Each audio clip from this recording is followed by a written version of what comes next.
Grammar में हम लोग वाक्य तक पढ़ चुके थे। हम लोग वाक्य तक पढ़ चुके थे और आज पढ़ेंगे हम लोग नंबर 13 वर्तनी संबंधी सामान्य अशुद्धियां, है ना। सामान्य अशुद्धियां, इसको आपको याद करना है, ठीक है। देखना है, समझना है कि आपको दो में देखना है। एक लेफ्ट साइड में दिया अशुद्ध और राइट साइड में शुद्ध, तो इसको आपको देख लेना है। ऐसा नहीं कि सिर्फ इसी में से पूछा जाएगा, है ना। पूछा किसी में से भी जा सकता है, लेकिन जो है आपको एक बार इसको भी देख लेना है। समझ में आ रही बात। फिर पेज नंबर 76 में भी आपको यह भी देख लेना है एक बार अच्छे से आपको, ठीक है। उसके बाद ये छोटा सा लेसन है, लेसन तो है नहीं, और कम से कम ये रिमाइंडर है कहिए आपको, तो इसमें जो बताना था मैं बता दिया। और जिसका अर्थ आपको नहीं मालूम है, आप ऑनलाइन क्लास में अर्थ आप पूछ लेंगे, ठीक है। उसके बाद आ जाइए पेज नंबर 14 में, lesson number 14, sorry, lesson number 14 विराम चिन्ह। इसको थोड़ा सा आप पढ़ के समझ लेंगे, फिर भी मैं समझा दे रहा हूं। हम लोग इसका सीधा सा उदाहरण देख लीजिए। आप ट्रेन पर चढ़े होंगे, तो कोई भी चीज चलती है तो अपनी आवश्यकता के अनुसार बीच बीच में कहीं ना कहीं रुकती है। हम लोग भी बोलते हैं, तो बोलने का मकसद क्या होता है? बोलने का मकसद एक ही होता है कि मेरे मन में जो भाव हैं, जो विचार हैं, वह दूसरों के सामने हू बहू एज इट इज पहुंच जाए और वह मुझे उसका सही उत्तर दे। यही एकमात्र मकसद है ना। तो और इसके लिए हमें कहीं कहीं बीच में रुकना भी पड़ता है। पहली बात तो शब्दों का इस्तेमाल सही करना पड़ता है, उसके बाद सही ढंग से बोलना पड़ता है, उसके बाद हमें बीच बीच में रुकना भी पड़ता है। आप देख रहे होंगे कि मैं जब बात कर रहा हूं आपसे तो कहीं ज्यादा रुकता हूं, कहीं कम रुकता हूं। ऐसा नहीं कि एकदम कालका मेल की तरह दिल्ली से खोले तो सीधे हावड़ा में रुकेंगे 120 की स्पीड में। ऐसे जो है अपने भावों को हम अच्छे ढंग से दूसरों तक नहीं समझा पाते हैं, है ना, और नहीं समझा पाएंगे। इसलिए इसके लिए बहुत जरूरी है कि हम बीच बीच में रुकें। तो बोलते समय हम जो रुकते हैं, जितना रुकते हैं, उसी को अगर हम लिखते समय उपयोग करें तो थोड़ी कठिनाई होगी। इसलिए इसके लिए तरह तरह के यानी विभिन्न प्रकार के चिन्हों का उपयोग किया जाता है, जिससे पता चल जाता है कि हम बोलते समय कितना रुकें, ठीक है। तो इसी को कहते हैं विराम चिन्ह। यानी तो परिभाषा क्या बन गई कि हम बोलते समय बीच बीच में अपने भावों और विचारों को स्पष्टता देने के लिए, क्लियरिटी देने के लिए जितना रुकते हैं, उसके लिए जो चिन्ह, जिन चिन्हों का उपयोग किया जाता है, वे विराम चिन्ह कहलाते हैं। अब इसको बहुत शॉर्ट में अगर लिखना चाहो, याद करना चाहो, तो आपके बुक में है, वो अच्छी है, चलेगी, है ना। कि वाक्य बोलते समय या लिखते समय विराम, विराम मतलब स्टॉप, कितना रुकते हैं, को प्रकट करने वाले चिन्हों को विराम चिन्ह कहते हैं, ठीक है। तो इसमें से बहुत प्रमुख जो है मैं आपको एक्सप्लेन कर देता हूं, बुक सामने रखिए, आप आराम से समझ जाएंगे। पूर्ण विराम। पूर्ण विराम का मतलब होता है फुल स्टॉप इन इंग्लिश। यानी आप वाक्य की जब परिभाषा पढ़े होइएगा तो वहां एक बात साफ है कि वाक्य जो है एक कंप्लीट अर्थ देता है, पूर्ण अर्थ देता है। जहां पूर्ण अर्थ हुआ वहीं पर पूर्ण विराम लगेगा। अर्थ पूर्ण हो गया, विराम भी पूर्ण लग गया, और इसे एक पाई के रूप में दिखाया गया, जो आप देख रहे हैं चिन्ह विद इन ब्रैकेट जो दिया हुआ है। ठीक है। जब तक वाक्य का अर्थ पूर्ण नहीं होता है तब तक जो है पूर्ण विराम का चिन्ह नहीं लगाया जाता है। स्पष्ट है।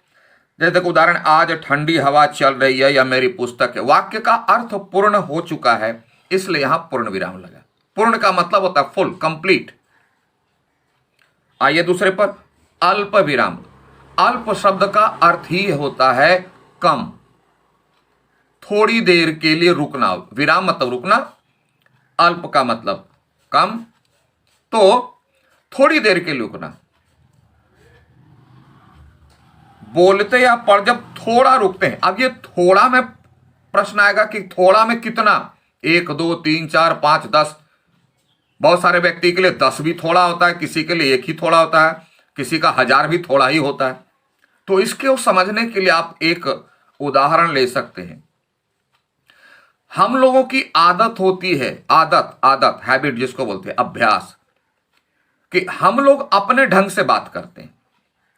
सभी व्यक्ति की अपनी अपनी गति होती है बात करने की। कोई देखो बहुत हड़बड़िया, हड़बड़ एकदम फटाफट फटाफट बोलते चला गया, कोई है बहुत स्लो बोलते हैं, कोई मीडियम बोलते हैं।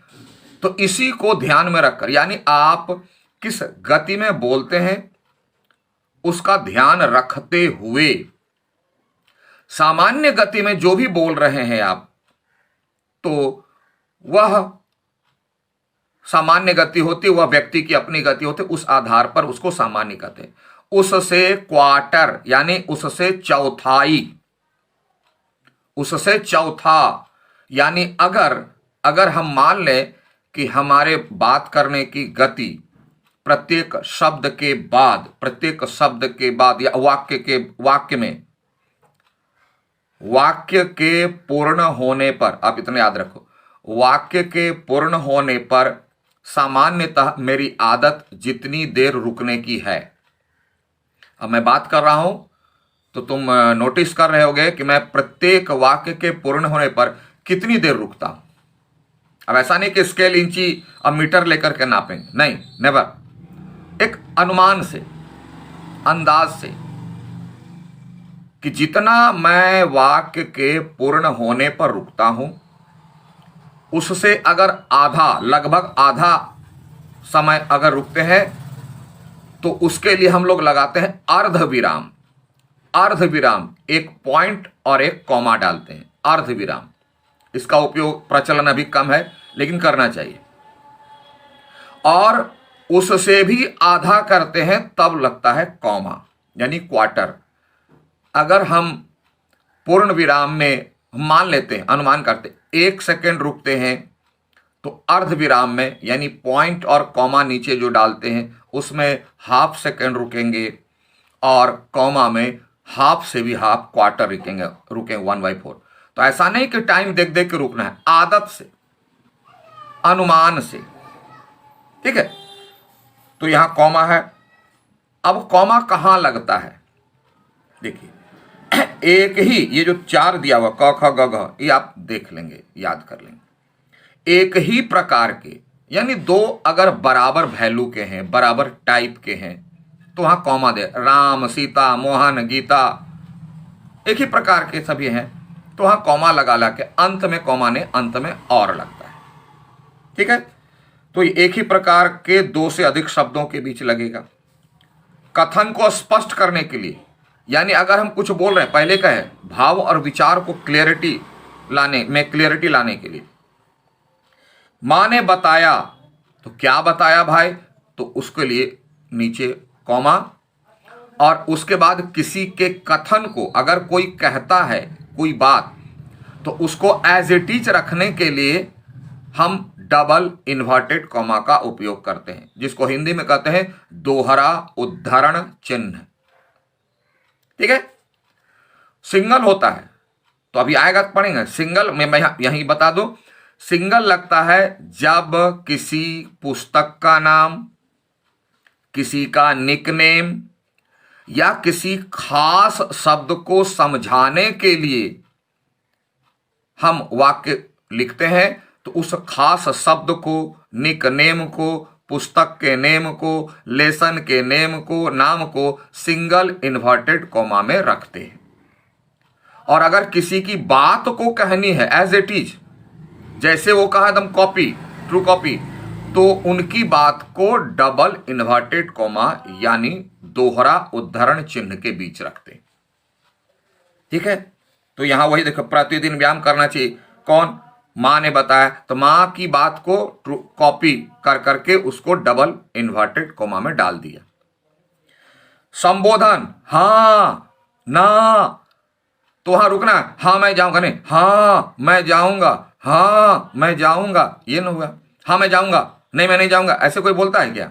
अगर आप बोलता है तो उसका भाव स्पष्ट नहीं होता है, तो वहां लगेगा समुच्चय बोधक। समुच्चय बोधक मतलब, समुच्चय का मतलब होता है ग्रुप, मोर देन वन, या सेंटेंस अगर हो, मोर देन वन सेंटेंस हो, कंप्लीट होगा लास्ट में, लेकिन उसके बीच भी दो टुकड़ों में सेंटेंस होता है। एक होता है प्रधान वाक्य और दूसरा होता है सहायक, होता है गौण, जो भी नाम दे दो, असिस्ट करने वाला।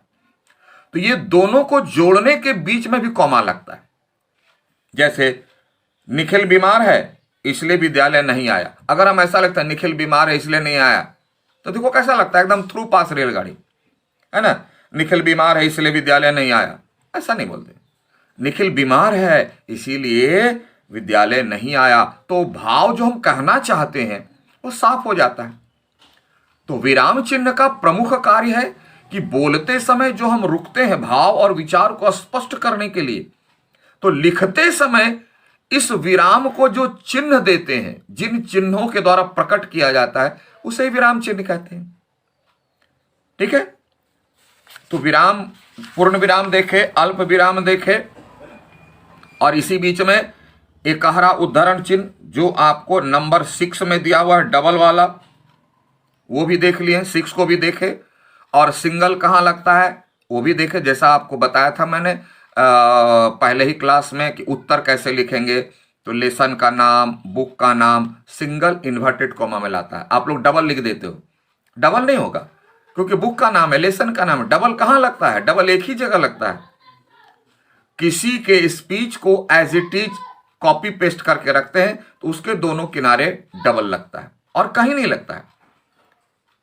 ठीक है, आइए तो फिर अब अगला जो विराम चिन्ह है हम लोग फिर अगले वीडियो में देखते हैं।